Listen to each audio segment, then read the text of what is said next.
Pessoal, gostaria de começar pedindo desculpas, porque eu estou sem meu óculos e a Fran e o Enéas estão no fundo aí. Desculpa, viu, Fran e Enéas, que eles levantaram aquela hora e eu não tinha visto os dois. Pois bem, o que eu vou fazer, na verdade, como eu já tinha dito, é mais um bate-papo, porque não tenho como trazer todas as informações da Corregedoria, então vou trazer um pouco do que a Corregedoria fez esse ano e do que eu achei realmente relevante e que tem um impacto aí no trabalho desse e dos anos seguintes. Nós tivemos uma substancial alteração dos procedimentos nesse ano de 2019. Diversos documentos foram tratados. Nós tivemos diversos documentos que tratam diretamente ou indiretamente da matéria de correição. Eu não vou elencar todos aqui, porque foram muitos documentos mesmo. Quero fazer uma referência especial à portaria 523, de onde a maioria desses documentos retira o fundamento. Um dos pontos que eu achei que foi mais central em toda essa discussão foi a questão do planejamento. A portaria 523 traz mais de 6 meses, claro que não exclusivamente para isso, mas mais de 6 meses tratando de planejamento. Se for olhar toda a portaria, você vai ver que mais de 6 meses vão tratando de planejamento. Os corregedores auxiliares e os subcorregedores, enfim, estão trabalhando, principalmente os corregedores auxiliares, desde o início do ano, com planejamento, várias informações, muita discussão, vários dados foram tratados nesse tempo todo, para preparar as correções dos anos seguintes. Um ponto muito importante também nessas modificações que foram feitas esse ano, o doutor Elmar já tratou sobre isso, já falou hoje, que é a questão do compartilhamento de informações entre unidades. A doutora Amanda falou sobre isso ontem também. Então, hoje, quando a verificação preliminar vai fazer algum trabalho, ela solicita informações à SPCOR, solicita informações aos COALCs, solicita informações à SMD. Isso é muito importante, porque às vezes a verificação está analisando uma coisa de uma unidade que vai ser correcionada daqui a 2 meses. Então é importante que ela tenha consciência disso, porque ela pode solicitar informações complementares ao corregedor auxiliar, ou ele mesmo pode ver essas informações que estão sendo analisadas na verificação na unidade. Então isso é muito importante. A compartimentação é importante, mas o compartilhamento também é. Isso a gente inclusive ouviu muito no curso de inteligência da ESMEX que fizemos esse ano. Um outro ponto fundamental que foi tratado em vários documentos e também no normativo é a questão relacionada à uniformidade da atuação. Vários procedimentos foram criados e tratados, trabalhados para ter uniformidade na atuação, tanto dos documentos como a forma de atuar especificamente. E um outro ponto também que foi muito trabalhado nesses documentos e na portaria é a simplificação dos procedimentos. Embora a gente tenha um processo mais robusto, houve uma preocupação com a simplificação desse procedimento. Um exemplo claro disso é a verificação correcional. O que outrora era conhecido como relatório especial de correição, o que era conhecido como verificação de conformidade e a verificação preliminar, todos eles viraram a verificação correcional. E a verificação correcional, então, é um procedimento único. Então fica mais simples de entender, claro que com as suas especificidades, mas é um procedimento padrão. Então fica simplificado esse processo. É o mesmo procedimento que a doutora Amanda vai utilizar, o mesmo procedimento que os colegas vão utilizar, claro, com as especificidades, como eu falo. Pois bem, para que as pessoas que não atuam com a correição entendam um pouco como é que é essa ideia, eu vou focar principalmente na ideia do planejamento, porque, como disse, foram muitas informações, muitas discussões, então não dá para tratar de tudo. A correição em si, ela tem essa parte do planejamento, que está muito denso a partir dessas reformas de 2019. Tem a parte da execução, que é a correção propriamente dita, o trabalho dos instrumentos, a elevação do relatório, e tem a parte da conclusão, que vem a aprovação dos relatórios pela doutora Vlad e o ministro André, e a partir disso o relatório volta e aí é arquivado. Tinha-se uma discussão, e essa discussão foi resolvida, se a parte que vinha depois, que é a verificação correcional para fins de conformidade, estaria ou não incluída nesse processo de correção. Pacificou-se de que não estaria, era uma nova fase, um novo processo, não seria essa discussão do processo de correção. Então, o que é importante entender? Nesse ano de 2019, uma preocupação que foi muito grande também, foi a questão da transparência ativa. Desde o início do ano, todas as correções efetuadas em 2019, os relatórios são feitos de tal forma que eles possam ficar disponíveis no SharePoint da Corregedoria. Então, desde o início de 2019, todos os relatórios produzidos ficam disponíveis no SharePoint da Corregedoria. Então, informações sensíveis, em regra, não são colocadas no relatório. Quando surge esse tipo de informação durante o processo, dá-se origem a uma verificação correcional. Aquela que antigamente era chamada de relatório especial de correção. Então você tem uma verificação correcional por conta de situações sensíveis que não podem ser tratadas, devem ser destacadas do relatório. Então durante esse processo você pode ter verificações correcionais. No final do processo, pode voltar, por favor. No final do processo também tem uma verificação correcional que é a de conformidade, porque você analisou processos, analisou a instituição, viu situações, porque a doutora Omar falou isso, o doutor Neomar falou isso. O foco da correção principal é regularidade e eficácia do trabalho, do serviço dos órgãos jurídicos. Então, no final, você tem recomendações e sugestões que são feitas. Ó, ficaria melhor se fosse feito assim, ficaria melhor se fosse feito dessa outra forma. Então, essas recomendações, elas precisam depois, você precisa se verificar se essas recomendações foram cumpridas. Essa é a finalidade da verificação correcional para fins de conformidade.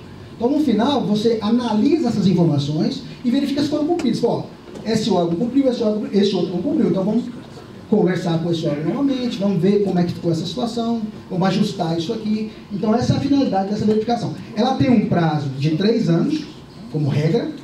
Então, se a verificação não ocorrer em momento algum, ela vai ocorrer depois de 3 anos.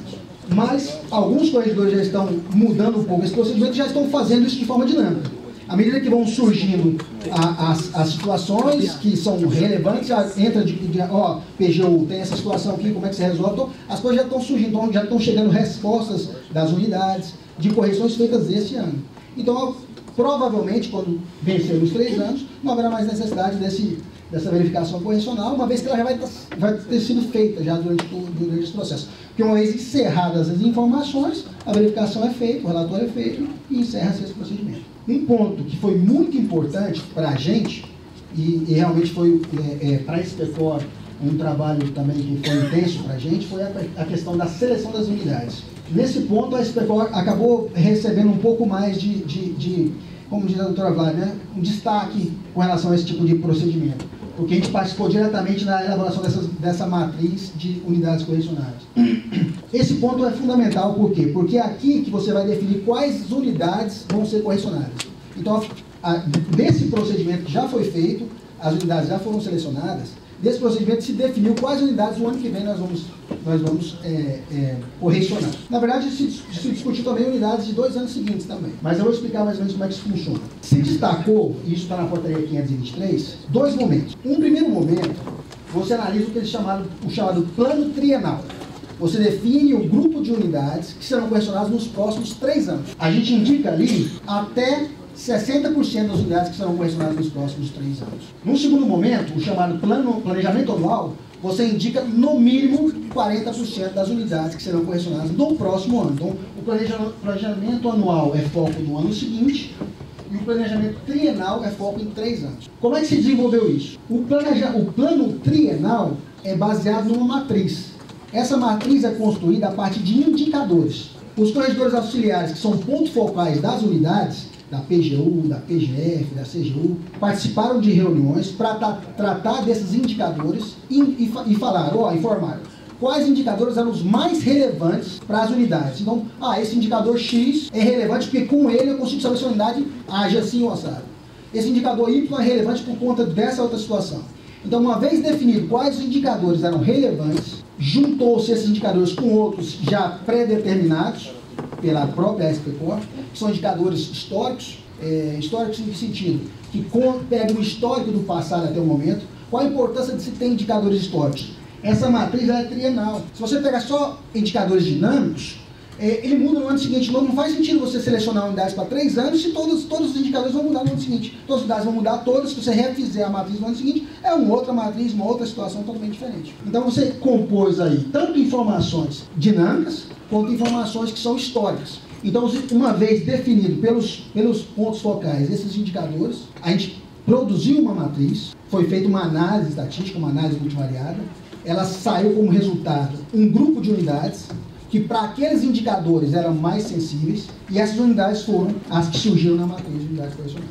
Em um segundo momento, os corregedores auxiliares definiram, juntamente com a corregedora geral, quais seriam as unidades para o planejamento do ano seguinte. De novo, utilizando indicadores, utilizando informações. Então, todos esses dados foram analisados e se montou um segundo grupo com indicadores diferentes, uma situação diferente, porque aí tinha situações que constam na portaria, que a gente pode discutir, como, por exemplo, as sugestões dos órgãos de direção superior, informações que os corregedores auxiliares entendiam que eram mais relevantes e que eram mais mutáveis. Então, enfim, várias discussões foram feitas e se deu origem a esse planejamento anual. Importante dizer que a portaria 523 traz alguns macroindicadores lá. Entre eles, por exemplo, o planejamento estratégico, porque isso aí é extremamente relevante. Porque uma vez que a Advocacia Geral da União definiu alguns como indicadores relevantes, a Corregedoria tem que utilizá-los, de certa forma, para compor a sua análise das unidades. Então, isso foi feito, então, esses indicadores do planejamento estratégico também constam nessa matriz e constam também na definição das unidades.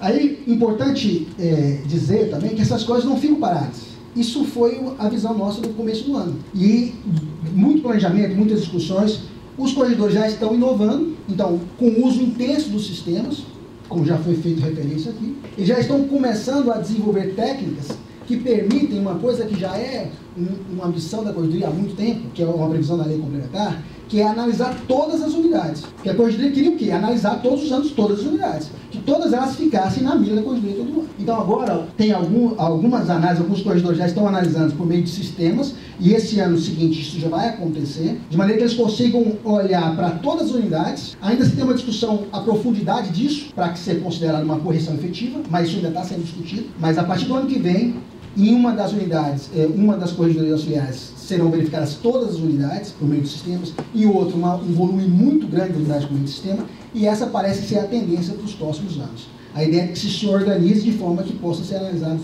que as unidades possam ser analisadas todos os anos, todas as unidades. Isso vai depender, claro, de adequação do sistema, vai depender de regular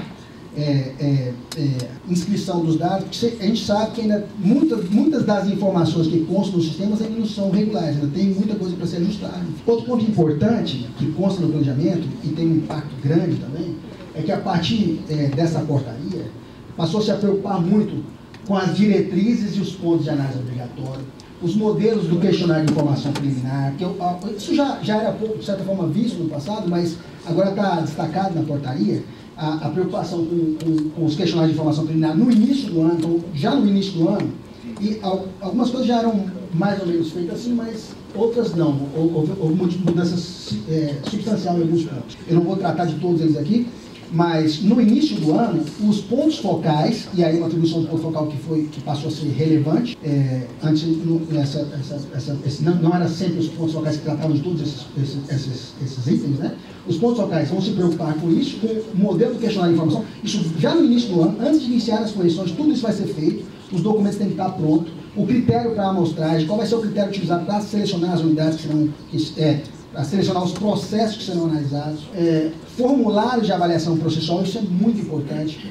Você vai saber exatamente o que vai ser verificado em cada processo, isso já vai ser definido no início do ano. Então, durante toda a correção, todos os corretores que fizerem correção nas mesmas unidades analisarão os mesmos itens. Isso tem um impacto muito grande que eu vou tratar no finalzinho. Outra questão, modelo de relatório. O relatório vai ter a mesma cara, o mesmo padrão, isso facilita a leitura. Não que não, falando assim, na impressão de que as coisas não eram assim, que eram todas... Não é que as coisas eram bagunçadas, é porque passou-se a regulamentar alguns pontos e ajuste para que as coisas ficassem num outro tipo de modelo. Definiu-se um novo modelo, uma organização desse padrão. Então, assim, foi um trabalho muito intenso esse ano de 2019. Muitas discussões, tanto discussões macro como discussões micro, informações como até a própria forma como se ia dispor o relatório. Um ponto importante aqui é que, às vezes, olhando para isso, tem essa impressão de que a importância desse planejamento é mais ou menos estética, facilitar trabalho, então, mas não é só isso.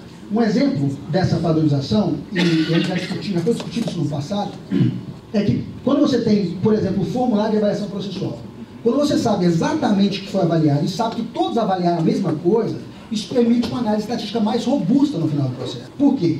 Porque imagina que você analise 10 unidades, e das 10 unidades, 2 dessas unidades tiveram problemas com, vamos imaginar, computadores. Não é uma coisa que a gente preocupa, mas só para dar um exemplo claro. 2 unidades tiveram problema com computador. Eu poderia afirmar, 20% das unidades tiveram problema com o computador. Depende. Será que todos os corregedores auxiliares que tiveram na unidade verificaram o computador?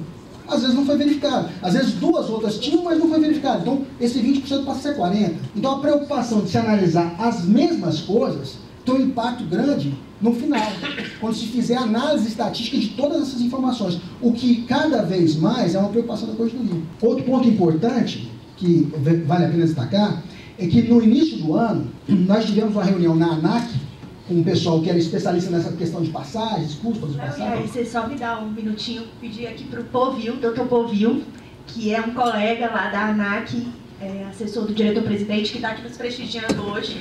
Dr. Povil, eu queria agradecer, foi um grande parceiro da época que eu passei lá na ANAC, e hoje veio aqui, como amante de assuntos correcionais, veio aqui nos prestigiar. Obrigada, Dr. Povil. Então, tivemos essa reunião com o pessoal da ANAC. Lá eles mostraram pra gente um relatório gráfico que eles tinham, em que se tinha a curva média de preços, eles mostravam a curva média de preços em razão do tempo de antecedência de aquisição de passagem. O que essa curva mostrava é que em torno de 30 dias era o valor mínimo atingido pelos custos das passagens. Se você comprasse com mais antecedência do que os 30 dias, pelo menos é o que constava lá, não tinha tanta diferença. Não causava tanto impacto nos custos. Em razão disso, depois desse procedimento, com esses dados na mão, a equipe definiu o quê? A doutora Vlad, na época, juntamente com os corretores auxiliares, definiram que as aquisições de passagem deveriam ser feitas com 30 dias de antecedência. Então, na portaria consta a necessidade de que, no mínimo, 35 dias de antecedência seja solicitada a passagem, para que seja possível essa aquisição com mínimo 30 dias, e com isso tem essa redução de custo que tem um impacto direto no orçamento da corregedoria. Gente, só um detalhe, parte da realização desse seminário, que hoje teve a oportunidade de trazer todos os colegas de fora para vir aqui para Brasília, foi graças à economia, e aí eu vou chamar a atenção bem aqui para as comissões e para os corregedores auxiliares, que a gente conseguiu fazer a partir dessa pequena mudança de procedimento. A solicitação anterior de passagem gerou uma economia no orçamento da corregedoria que propiciou a gente conseguir fazer esse seminário, trazendo os colegas com uma atuação tão relevante e com a presença aqui nesse momento.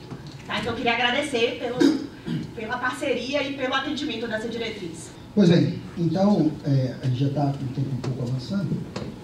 Eu queria falar agora para vocês sobre algumas coisas que foram desenvolvidas também durante esse ano, para vocês poderem ver como é que a corregedoria está tratando isso, como é que ela está verificando todas essas informações. Foi desenvolvido um sistema pela SPCOR, e esse sistema mostra, aqui é só uma das visões do sistema, mostra a situação das correções no Brasil inteiro. Quais são as unidades, quais os estados que estão sendo visitados, quais os meses, qual o gráfico mensal de trabalhos correcionais que são feitos, são realizados, qual o percentual de unidades da PGF, da PGFN, da PGU, da CGU, a quantidade de trabalhos realizados por cada uma das cortes, de forma dinâmica, isso é atualizado a cada semana. Então, isso te mostra um diagnóstico da corregedoria. Tem informações também sobre, que não vão ser discutidas aqui, mas informações sobre trabalho específico das unidades e mensais, informações sobre orçamentos, gastos orçamentários, tanto geral quanto de membros, informações sobre relatórios, apontamentos. Então, tem informações gerais sobre muitas questões que são tratadas na corregedoria, que são discutidas nesse relatório, são atualizadas semanalmente. Aqui, para dar um exemplo dos apontamentos, aqui mostra, esse relatório gráfico mostra dos relatórios que já foram aprovados, como é que estão sendo destacados os apontamentos desse relatório. O que está sendo mais apontado, o que está sendo menos apontado. Então, esse relatório mostra isso, é uma visão geral de como é que estão esses apontamentos nos relatórios que já foram aprovados. Aqui é uma visão geral das recomendações e sugestões, quantas recomendações já foram feitas, contando todos os relatórios, quantas sugestões já foram feitas, onde você tem maior número de sugestões, onde você tem maior número de recomendações. Aqui uma informação sobre as atuações em conformidade, porque nesse ano os corregedores iniciaram as análises de conformidade, as verificações correcionais, dos anos de 2017. Então, todas as correções realizadas em 2017 estão sendo analisadas agora, os relatórios, as recomendações, se elas foram cumpridas, não foram cumpridas, então, tudo isso está nesse painel. Esse painel mostra isso de forma dinâmica. Agora eu vou tratar um pouquinho da estatística da CGAU, só para mostrar um pouco dos números, né? Então, essas são as correções que foram realizadas em 2015, em 2016, 2017, 2018, 2019. Aí que você consegue perceber, esse 2019, na verdade, isso aqui é o número até o final do ano, quantas vão ser realizadas, para comparar com as outras, né? Até o momento foram 76, mas até o final do ano serão 104 previstas. É importante notar que, embora tenhamos esse trabalho intenso durante todo o ano, isso não refletiu no número de correções que vão ser mantidas, o número, aparentemente, o máximo dos últimos anos aí, e ainda com detalhe. A correção de 2017 foram 105 correções, mas com 32 correções eletrônicas. A de 2019 serão 104 com apenas 17 eletrônicas. E as eletrônicas, ela tem... E essa mudança para eletrônica foi feita agora no final do ano. Elas não tinham eletrônicas, seriam todas presenciais, e só foi alterado para que tivesse esse dinheiro para trazer todos vocês por conta do contingenciamento que ocorreu agora recentemente, né? Pronto, aqui com relação às verificações correcionais, não as da doutora Amanda, mas verificações relacionadas às correções, né? Nós tivemos, em 2015, nós não tivemos. Aqui são as verificações correcionais, que são os relatórios especiais antigos, né, conhecidos como relatórios especiais, as verificações que antigos eram conhecidos como relatórios de conformidade. Então, é possível essa comparação, porque nós estamos comparando com relatórios especiais com relatórios de conformidade, que hoje é chamado de verificação correcional. Então, você percebe aí um aumento para esse ano de 2019 muito grande nas verificações de correcionais, né? Conformidade. Até o momento já foram feitas instauradas 25 verificações correcionais relativas a equivalentes ao relatório especial, e já foram instauradas 49 verificações correcionais que seriam para fins de conformidade. Até o final do ano serão 106, essa é a ideia, é a previsão. Por que tem previsão? Porque às vezes a pessoa como é que você pode prever isso? A gente não pode prever quando é relatório especial, porque vai surgir uma situação atípica. Mas com a conformidade é possível prever, por quê? Porque você tem uma opção. A opção foi, vamos analisar todos os de 2017, 2 anos. Agora a portaria trata 3 anos. Né? Aqui as atividades correcionais, somando tudo, né? Você tem uma visão, até o momento são 150, porque a portaria junta essa questão de atividades correcionais com uma verificação correcional e as correções. Aqui também, para você ver o impacto que isso teve também em termos de notícias, né? Aqui você vê as notícias publicadas na internet, que são essas em vermelho, e as notícias publicadas no SharePoint. Então você percebe que no ano de 2019 o número de notícias foi bem maior, porque foram muitos procedimentos, muitas discussões, muitos cursos, os cursos foram noticiados. Então, assim, esse ano foi um ano realmente de intensa discussão e cursos, né? O que eu tinha para discutir era isso. Agradeço a participação de todos vocês aí. Muito obrigado.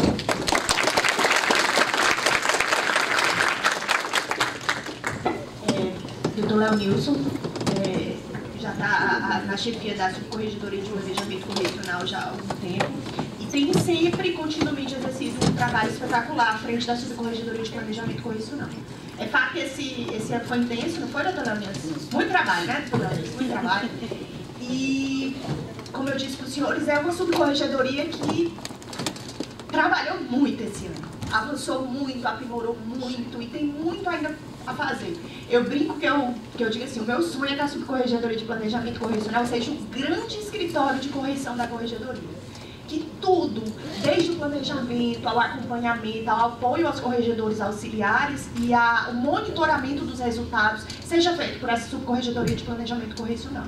Esse ano a gente plantou a sementinha, né? Eu acho que a portaria 1523 trouxe... Sementona. A portaria 1523 foi um marco normativo a sustentável a tudo isso, e a gente começou a trabalhar, a gente começou a construir dados seguros para fazer essa análise das correções e levar essa informação das nossas correções para o advogado-geral da União e para os órgãos superiores. Quem trabalha aqui comigo e quem já me ouviu falar sobre correção, já deve ter visto que eu reforço muito a ideia de que o grande instrumento da corregedoria é a correção. Porque é a partir dele que a gente pode subsidiar as decisões a serem tomadas pelo advogado-geral da União, pelo Procurador-Geral da Fazenda Nacional, pelo Procurador-Geral do Banco Central e pelo Procurador-Geral Federal. Essas correções, que são realizadas a partir de visitas, e aí sejam hoje físicas ou eletrônicas a todas as unidades da Advocacia Geral da União, permitem à corregedoria ter contato com informações que nenhum outro órgão da instituição terá, que é vivenciar a realidade daquela unidade. Se a gente conseguir trabalhar essa visão local de cada uma das unidades em dados e informações, eu não vejo como não transformar isso num importante instrumento decisório de políticas públicas da própria Advocacia Geral da União. Então, hoje, como a gente já está conseguindo acompanhar recomendações, sugestões, acompanhamentos, a gente já consegue traduzir isso em informações concretas, em recomendações de aperfeiçoamento de normativos existentes, de estrutura física, de lotação de advogados, dados concretos. Olha o Advogado-Geral da União, olha o Procurador-Geral da Fazenda Nacional, essa unidade aqui, ela está com uma carga de trabalho muito superior à quantidade de advogados que está lá, ou muito inferior. Por quê? Porque nós temos dados concretos para mostrar. E a ideia é transformar essa correção e trazer na verdade, consolidar esse dado que pode ser obtido através de correção nesse instrumento de gestão. E transformar isso num instrumento de concretude a ser tratado no planejamento estratégico da Advocacia Geral da União. Então, esse ano, como eu falei, esse ano a gente plantou uma sementinha, uma sementona, né? Mas que eu acredito que aqui, nesse ano a gente colheu alguns frutos, mas a longo prazo eu não vejo como retroceder. Parabéns pelo trabalho, Leonilson. Parabéns a todas as equipes de corregedores auxiliares, porque sem a execução de vocês do procedimento a gente não consegue os dados. Parabéns à equipe de servidores da SPCOL, que trabalha esses dados diariamente, além de atuar com o Léo não falou aqui, mas eles atuam também com a parte toda de avaliação de estágio confirmatório. E quem sabe a procedimentalização e as providências administrativas desse procedimento, sabe a demanda que isso gera para eles. Então, parabéns, vocês são gigantes, tá? Muito obrigada.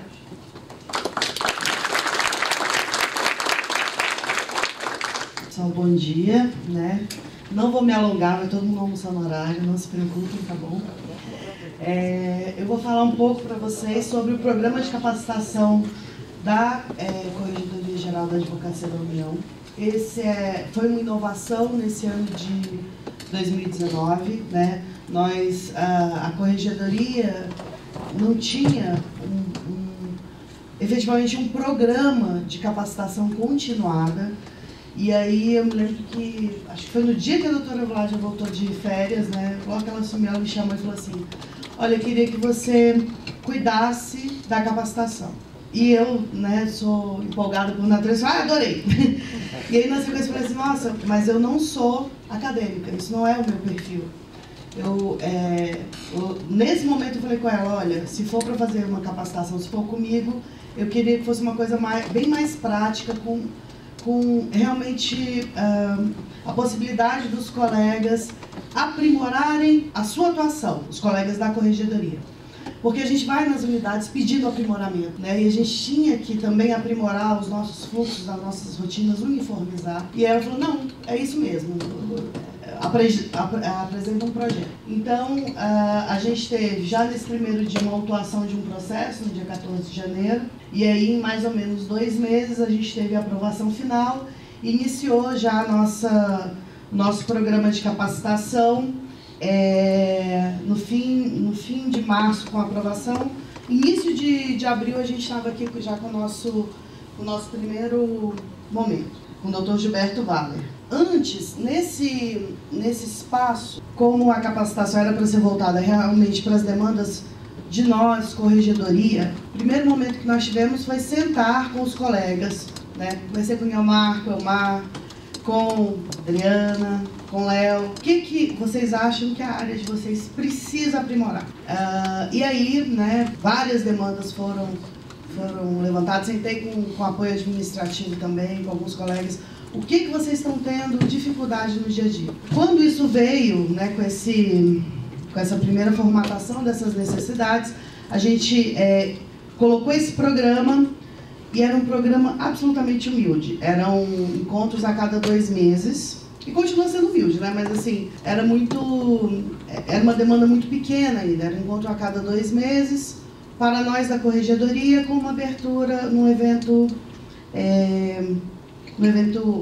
com a presença dos colegas de órgãos parceiros. E aí começou um périplo na minha sala, porque assim, teve o primeiro evento, aí veio o colega, eu acho que a gente podia capacitar também, então, em determinado assunto. Eu lembro do Guilmar, vamos fazer uma capacitação de registro no Sapiens, para a gente melhorar os nossos registros? Vamos fazer uma capacitação de registro no Sapiens.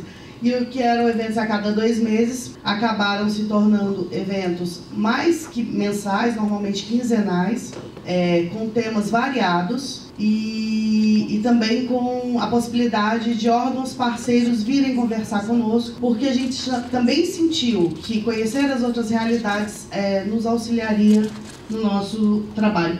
E continua, na verdade, essa ideia de continuar a capacitação. Ano que vem a gente vai ter um programa, vai continuar com o programa de capacitação. Hoje, ouvindo a fala da Adriana, ouvindo a fala do Dr. Renato, ouvindo a fala do Léo, eu já saí anotando, assim, eu falei, nossa, a gente realmente podia já pensar em capacitação para o TAC, a gente já está agora, acho que num momento de amadurecimento dessa situação. O Dr. Renato falou em compartilhamento de informações que advém de acordo de leniência. Eu falei, nossa, isso também era uma coisa interessante para nós trazermos e pensarmos sobre o assunto realmente. Então, podem esperar que ano que vem vai ter muita coisa, continuaremos ainda fazendo muitas coisas diferenciadas. Depois, nós tínhamos então como objetivo uma capacitação chamada de In Company, que é essa capacitação voltada para temas específicos da nossa área. Não é uma capacitação de cunho acadêmico, ela é uma capacitação efetivamente com esse foco. Os temas são discutidos. Ano passado nós tivemos aí 2 meses para pensarmos os temas. Esse ano nós já começamos a prospecção dos temas, né? Já foi passado para todos os membros e servidores da corregedoria para que indiquem temas para a capacitação do ano que vem. Já vieram coisas interessantíssimas, porque a gente não fala só de correição ou só de questão disciplinar, a gente também fala sobre gestão de pessoal, a gente fala sobre desenvolvimento humano, né? Então, essa prospecção já começou, que é para a gente entrar em 2020 realmente com uma capacitação mais forte do que a gente teve esse ano, né? Como objetivo decorrente, nós temos a nossa própria capacitação, mas nós temos também, que era uma coisa que eu discuti com a doutora Vládia lá atrás, de uniformização de procedimentos, né? Porque as nossas áreas, nós temos aqui 5 corregedores cuidando de correição e mais as áreas específicas, e pela loucura do dia a dia, muitas vezes a gente não senta, né? A gente não para pensar naquilo que está sendo feito, para ver se o colega do lado está fazendo da mesma forma que eu, se há uma melhoria que eu posso usar. Então a capacitação também teve essa ideia de uniformizar os nossos procedimentos internos, incrementar a transparência nas atividades correcionais. Quando nós abrimos, quando a doutora Adriana, por exemplo, vem aqui falar, tenho certeza, para a doutora Jussara, para a doutora Sueli, para os colegas do Ministério da Economia que estão aí, colegas da Polícia Civil do Distrito Federal, que temos todos esses atores aqui hoje, quando ela vem falar sobre todos esses projetos que a SMD está trazendo, no fundo, a gente está incrementando a transparência, não só no âmbito da Corregedoria da AGU, mas do próprio sistema de correição do Poder Executivo, e a gente está fomentando essa troca de informações e essa troca de experiência entre todos nós. E nós estamos aprendendo com os colegas que estão na lida correcional e outros órgãos todo dia. Eu tenho certeza que eles também levam consigo um pedaço da nossa experiência, né? E um último momento, que é um último objetivo que lá atrás, quando foi pensado que era aumentar a sensação de pertencimento, era esse momento aqui. Desde o início, o seminário, outras coisas não estavam previstas. A gente não sabia ao certo quais iam ser as palestras, tinha-se uma ideia sobre as demandas dos colegas, mas o seminário foi uma coisa que lá atrás, né, Vlad, eu sentei e falei, olha, a gente precisa de um momento em que a gente possa reunir toda a nossa equipe, porque nós fazemos, a maior parte da corregedoria da AGU, para quem não sabe, ela está em trabalho remoto, né, são os colegas que ficam nas suas localidades e nos auxiliam no trabalho diário, quer em comissão, querem, às vezes até em julgamento, querem em trabalho correcional. Esses colegas estão em trabalho remoto. Eu falei, olha, a gente precisa de um momento em que a gente sente, conheça e aumente a sensação de pertencimento, que a gente entenda qual é o nosso papel frente à corregedoria e frente à própria Advocacia Geral da União. E eu me lembro, quem é de fora não sabe, mas quem é daqui já sabe, né? Esse seminário ele acontece simultaneamente com um ciclo de reuniões técnicas que nós estamos tendo. E o ciclo começou antes do seminário, começou ontem à tarde. E eu lembro de comentar, né, que sucesso, veio todo mundo e tal. Eu falei, sucesso que eu acho que está todo mundo conversando. Já ouvi mais de uma pessoa falando assim, nossa, você é o fulano, eu não te conhecia. Porque o trabalho remoto, ele infelizmente, ele às vezes dissocia a gente do dia a dia. E a gente trata com o outro, tratando como se fosse computador, porque a gente está falando com ele remotamente. E ontem eu achei assim, fenomenal, quando eu passava assim, pelos grupos nas nossas reuniões técnicas, e eu vi assim, que bom, eu estou te conhecendo, a gente já conversou sobre isso.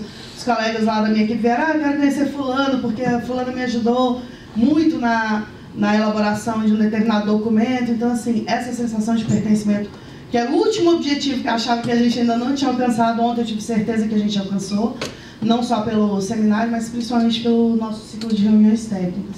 Como eu disse para vocês, a ideia inicial era que fosse 6 palestras, né, mais ou menos uma cada bimestre. Acabou que ao final, até pela demanda dos colegas, nós tivemos 22 palestras, além de vários cursos que foram disponibilizados online gratuitamente em escolas de governo, identificados, né, ou por órgãos parceiros.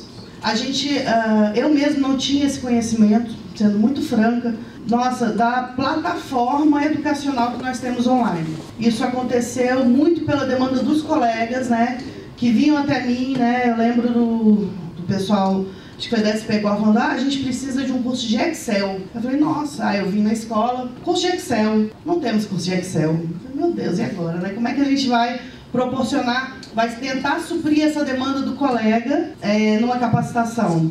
E daí foi quando a gente começou a buscar em várias escolas de governo, né, Escola do Congresso, Escola do Trabalhador, tem muitos cursos disponíveis.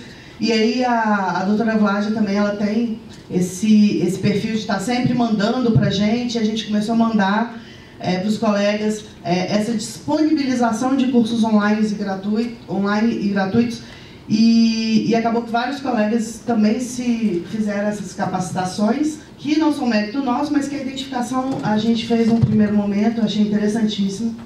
Eu mesmo fiz uns 2 cursos online, achei bem legal mesmo. 2 grandes cursos, abordagens de desenvolvimento humano, com o Dr. Denis. Dr. Denis, levante, por favor.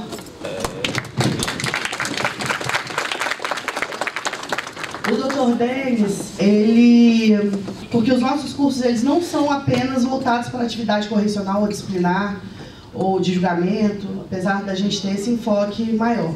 O Dr. Niomar, lá atrás, quando a gente estava pensando em capacitação, ele falou assim para mim, eu tenho uma pessoa excepcional na minha equipe para tratar de desenvolvimento humano. E aí eu falei, ok, né, vamos atrás dessa pessoa, o Dr. Denis. Foi o curso mais elogiado, então por isso que eu pedi realmente para levantar. Tivemos um feedback assim, interessantíssimo, e é legal porque não é um curso jurídico, não é um curso de atividade correcional, mas é um curso que realmente ele nos faz pensar sobre a nossa atuação no dia a dia e que acaba refletindo nas correções e que acaba refletindo no nosso tratamento com os colegas que estão trabalhando com a gente, na nossa atuação com a pessoa que está ali pegando a nossa assinatura. Ele realmente faz a gente pensar de uma outra forma. E eu lembro que, né, cheguei a registrar isso para o Dr. Denis, queria fazer isso publicamente, que veio uma colega e me disse, olha, tem uma colega que trabalhava comigo, que ela fez esse curso e disse que a vida dela mudou. E a minha só não mudou porque eu peguei uma cachumba no meio do curso, então ela mudou só um pouquinho. Mas assim, é muito gratificante você ouvir, né, que a capacitação, um curso de 3 dias, não foi 10, transformou a vida de um colega. E foi isso que aconteceu no curso. E ano que vem eu já falei com ele, Denis, você se prepara que ano que vem tem pelo menos 2 etapas aí com você, porque agora não tem cachumba que me pare para assistir o seu curso inteiro. E amanhã é a palestra, né, de encerramento do nosso curso, também, porque até conversei com ele, a doutora Vládia fez questão de que ele fosse o nosso fechamento, por conta desse retorno tão profícuo que a gente teve do curso de abordagem de desenvolvimento humano. E o retorno interno, né, Cris? Interno também, os próprios integrantes da corregedoria. Eu acho que eu já tive a oportunidade de conversar isso contigo, Denise. Muitos colegas, servidores e até advogados, procuradores federais, enfim, conversaram comigo e disseram, poxa, Vlad, eu nunca tinha parado para pensar sobre comunicação. E me chamou a atenção específica, a corregedoria é um órgão eminentemente de comunicação. Nós saímos aqui da nossa casinha e vamos visitar as casinhas de todas as unidades. Casinhas que são habitadas por colegas. E lá nós nos colocamos à disposição da comunicação. Se nós de corregedoria não estivermos especializados em constante treinamento sobre comunicação, quem mais deveria estar?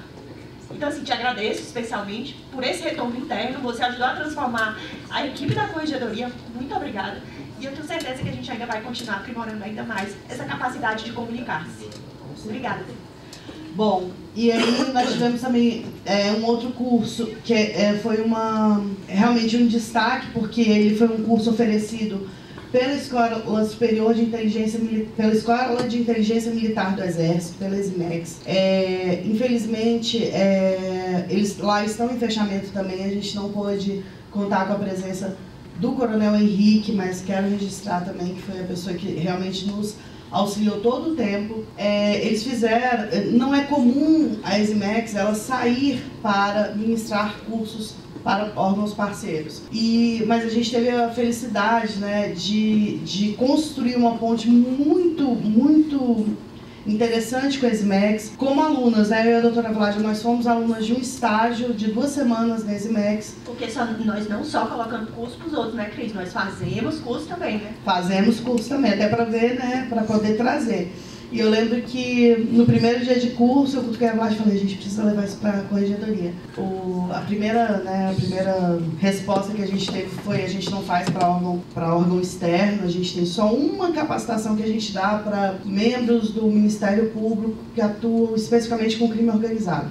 De almoço em almoço, de conversa em conversa, a gente foi construindo essa ponte para que nós pudéssemos trazer o primeiro curso de inteligência, contra-inteligência e segurança orgânica. Trouxemos para o âmbito da corregedoria um curso de 1 semana para que nós pudéssemos falar sobre isso. Ele foi um curso que ele não pôde ser transmitido, até por questões de segurança da informação, mas que também, assim, da mesma forma, o retorno dos colegas foi absolutamente positivo por conta desse ineditismo, né? Que a gente não fala de segurança da informação, a gente não se preocupa com isso e a gente lida com informação sensível o tempo todo. Então ele foi um curso bem diferenciado também, foram esses 2 cursos de maior duração. Fora isso, a gente tem esse ciclo de reuniões técnicas que está acontecendo essa semana de segunda até quinta-feira. Hoje a gente, por isso que eu não vou me alongar, não vou entrar no almoço, porque a gente tem que almoçar rapidinho e já voltar para a nossa reunião na parte da tarde, né, os colegas que são aqui da corregedoria, e que a gente também está tratando sobre tanto correção do ano que vem, como alguns alinhamentos que a gente sentiu necessários no decorrer do ano, por exemplo, como foi o caso ontem da primeira palestra da doutora Amanda. Doutora Amanda, por favor, levante. Fantástica, absolutamente aplaudida pelos colegas. Veio falar das verificações, dos relatórios, com a preocupação que a gente tem que ter, para a gente realmente tentar alinhar e tentar aprimorar o nosso próprio trabalho.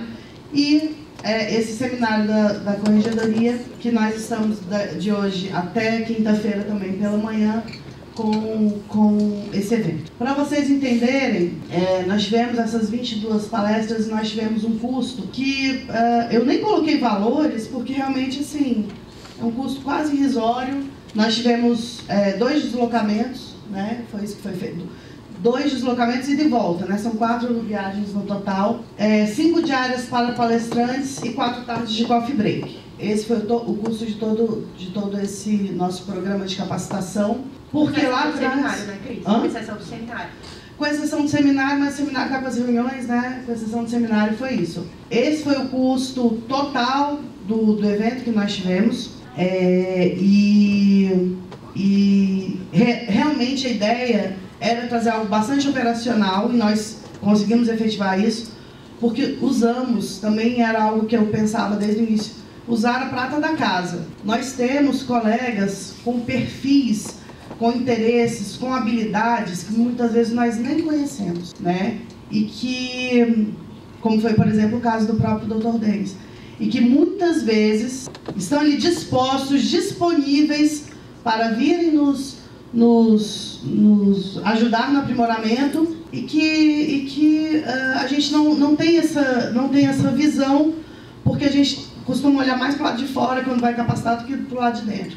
Então, uma coisa que a gente, desde o início tentou trazer foi pessoas da própria corregedoria ou então de órgãos parceiros aqui em Brasília para tentar diminuir custos e para trazer para essa capacitação. Então, o nosso custo ele foi bem baixo nesse sentido.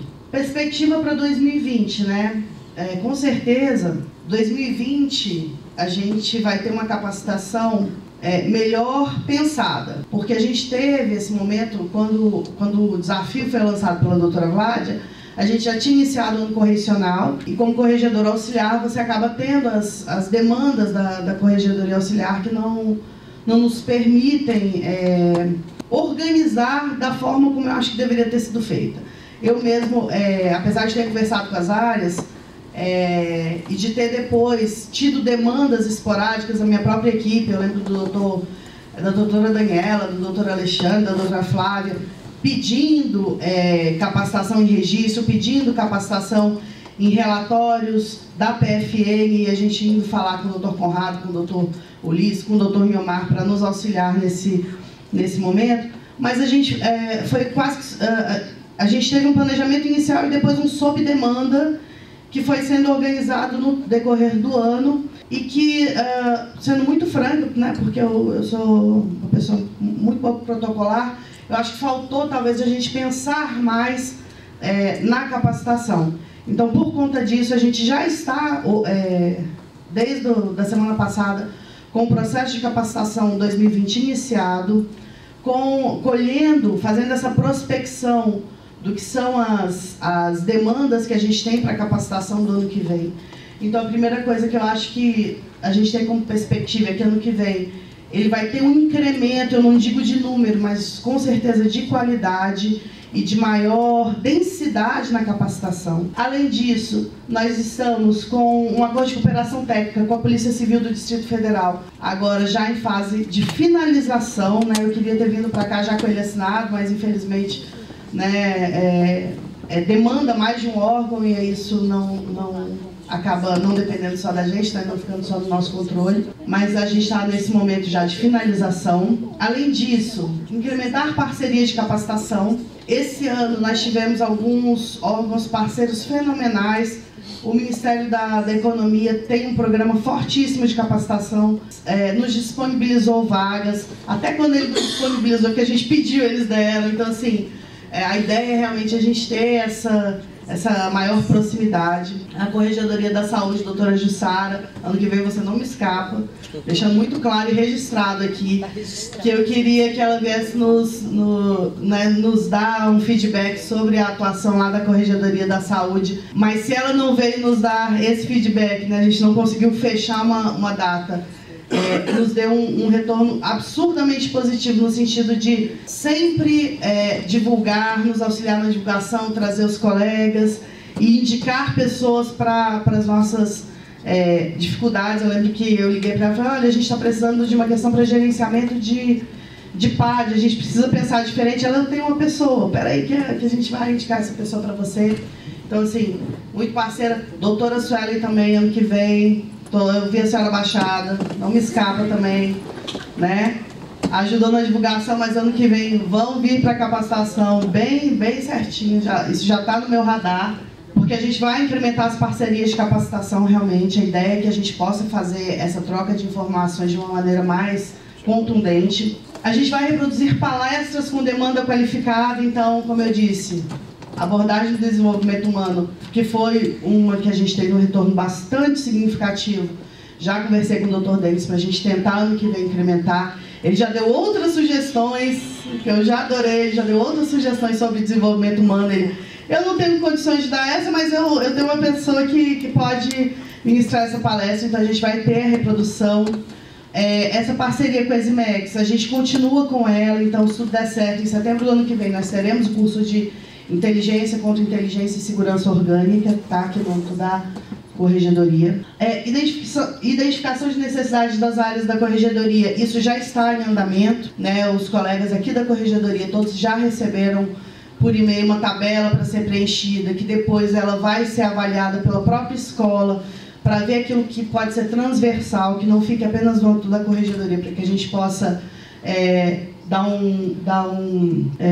auxiliar também a Advocacia Geral como um todo na área de capacitação. E fora isso, a ideia, assim como foi formatado o curso de Inteligência contra a Inteligência e Segurança Orgânica, ele foi um curso que nós formatamos junto com a Escola Superior do Exército, de Inteligência Militar do Exército. A ideia é que a gente consiga formatar outros cursos que esse ano a gente não teve tempo hábil, no fundo foi isso, para fazer essa formatação. A ideia é que a gente tenha um curso voltado para habilidades administrativas, para o pessoal que são os nossos braços, pernas, cabeça, né, que nos ajudam o tempo todo, que é o pessoal do administrativo. A gente vai ter um momento em que a gente vai sentar com os colegas para avaliar quais são as habilidades que eles gostariam de desenvolver e que eles sentem falta porque não existe ainda na capacitação. Então, conversando mesmo com a Lúcia, que é uma colega, a Lúcia e a Geisle, né? Teve que fazer um registro de Lúcia, Geisle e Marlene, foram as que mais assistiram entre os servidores às palestras. A gente vai parar para pensar realmente numa capacitação que seja voltada para o servidor, pensada a partir da necessidade que ele identifica, tá?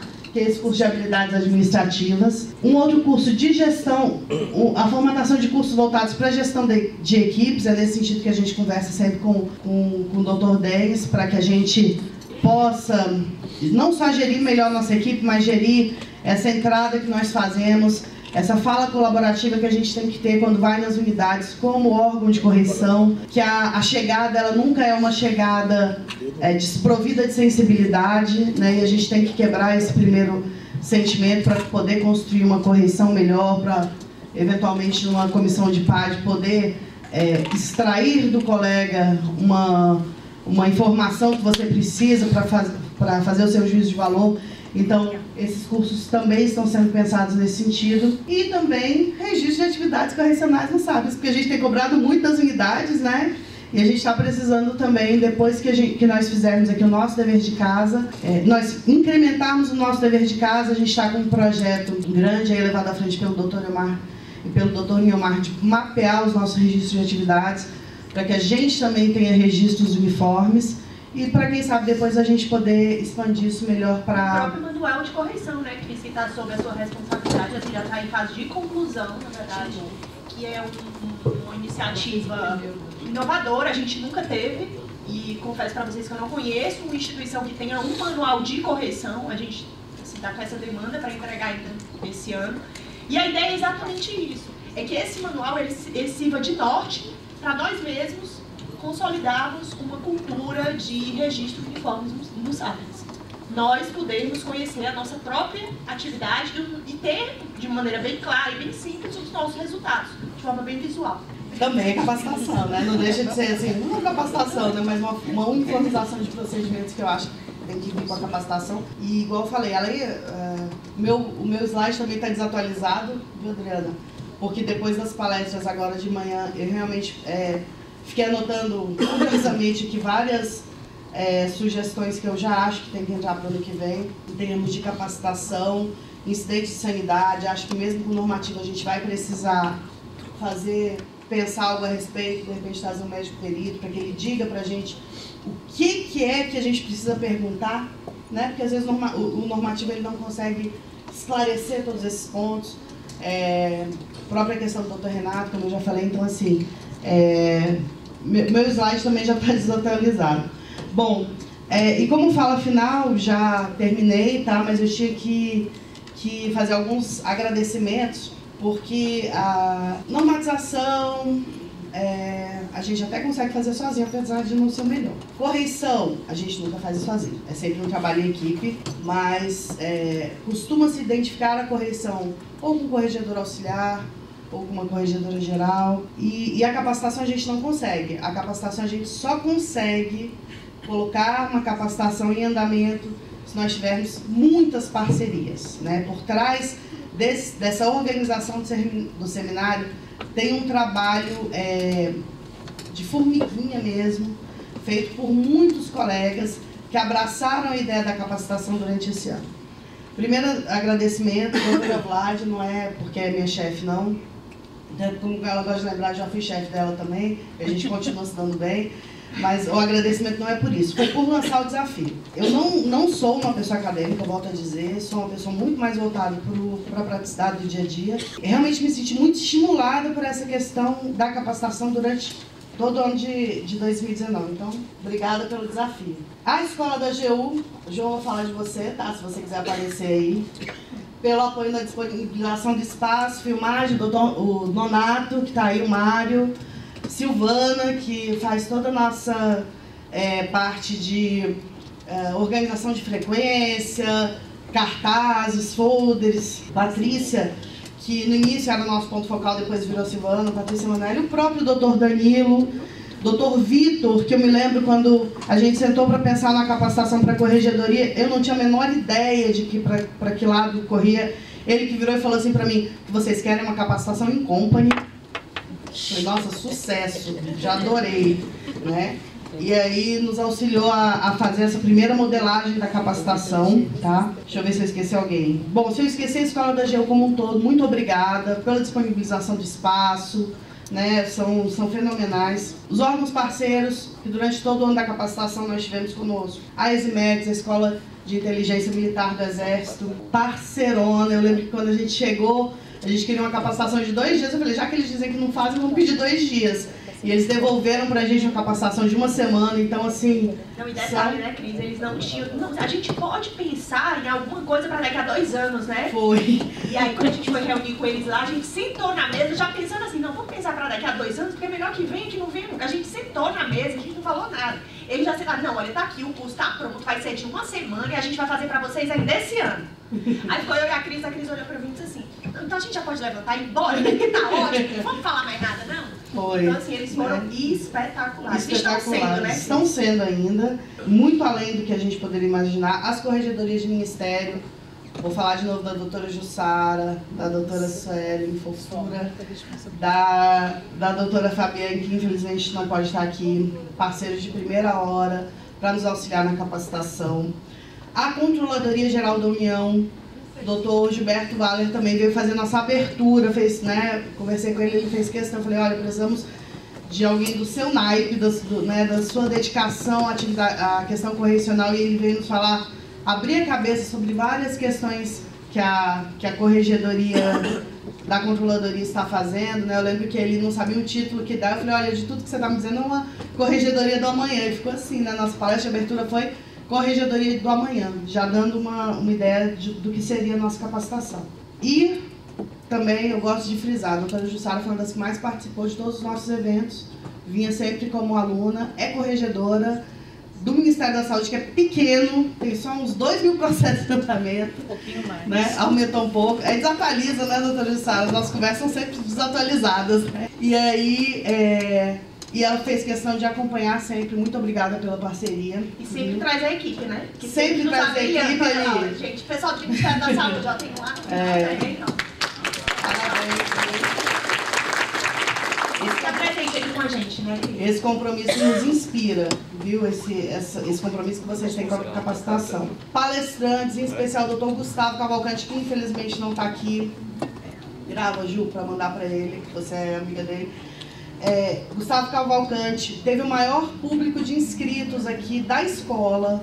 Foram 216 inscritos, porque eu barrei as inscrições, porque a gente estava com elas em aberto, e aí um dia, meu celular, eu estava vindo para cá, começou a chegar mensagem da escola, o que está acontecendo?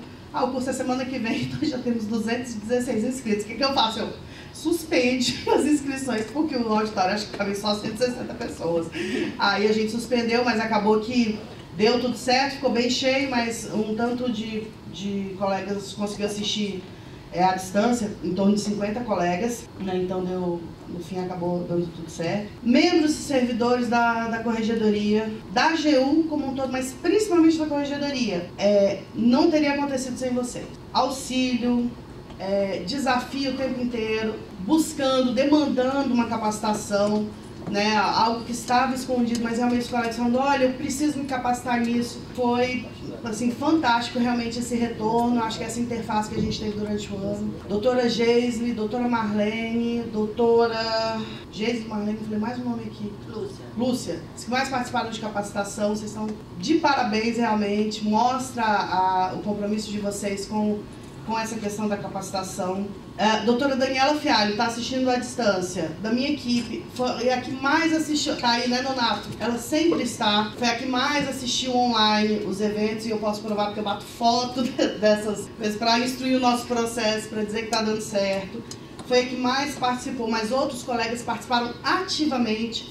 Doutor Niomar, doutora Fernanda, eu sempre vi o nomezinho dela lá, doutora Fernanda Rapel, sempre estava online, doutora Mariana, doutora Aline, então não tenho nem o que dizer, né? Falando de capacitação, a gente fala de capacitação quase todo dia um pouco, né, Aline? Né, que está lá comigo na Cox 3, então assim, vários colegas realmente abraçaram o projeto. E o doutor Niomar, que foi o corregedor que mais indicou temas e palestrantes.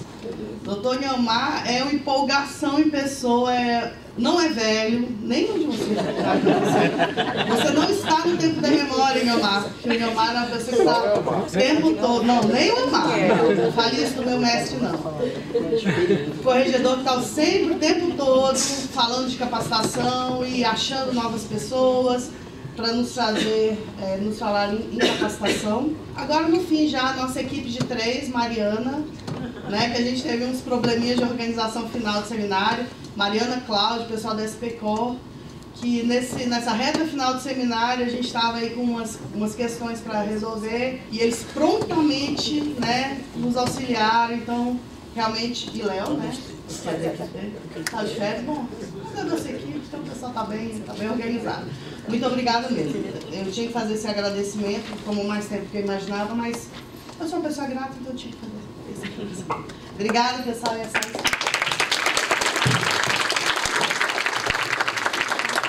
encerramento rapidinho. Eu acho que ficou muito claro aqui que a palavra do ano foi intensidade. Mas a minha palavra pessoal é orgulho. E eu me emociono de dizer para vocês que eu tenho muito orgulho dessa equipe que está aqui. Pessoas, colegas que trabalharam comigo há muito tempo, e os novos que chegaram, que vieram e colocaram embaixo do braço mesmo o desafio. Eu conversando com a Cris, né, Cris? Eu disse, tá terminando o ano, todo mundo muito cansado aqui na corregedoria. E é bonito de ver empolgação.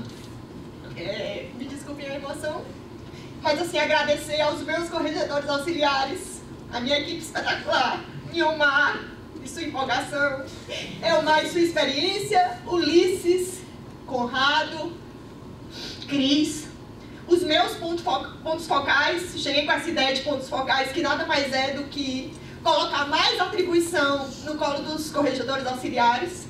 Muito obrigada. Tudo que nós fizemos e estamos fazendo é graças a vocês.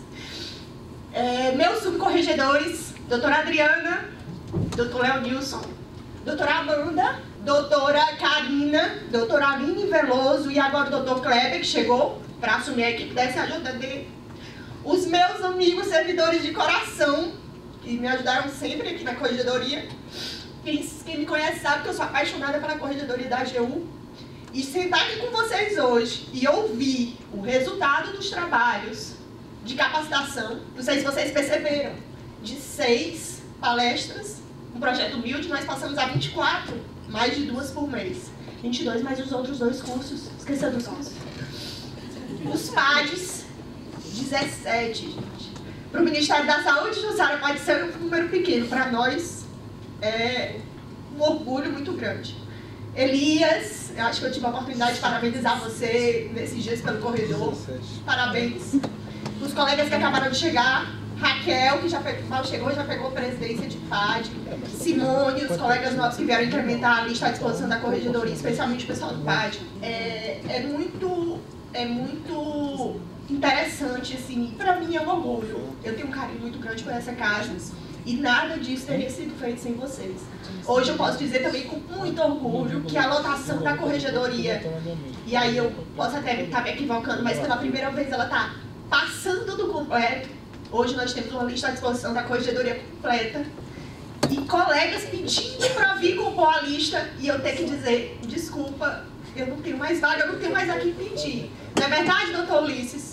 Uma colega queria muito vir trabalhar com a gente, infelizmente eu não tenho mais vaga para colocar. Quem diria que a gente chegaria na corregedoria da AGU nessa situação? Então eu sou só orgulho, esse trabalho é reflexo de vocês, do trabalho, do comprometimento, da empolgação. E queria pedir, assim, que a gente continue junto, que o ano de 2020 tem ainda muito desafio bacana pra gente fazer e muita paciência comigo, porque quem trabalha comigo sabe como eu sou intensa, como eu sou exigente e como eu sou feliz de trabalhar com vocês e trabalhar onde eu trabalho. Muito obrigada a todos vocês. Boa capacitação, eu não vou estar aqui nos cursos durante a semana porque eu vou ter que fazer uma viagem, mas no encerramento eu vou estar aqui. Muito obrigada.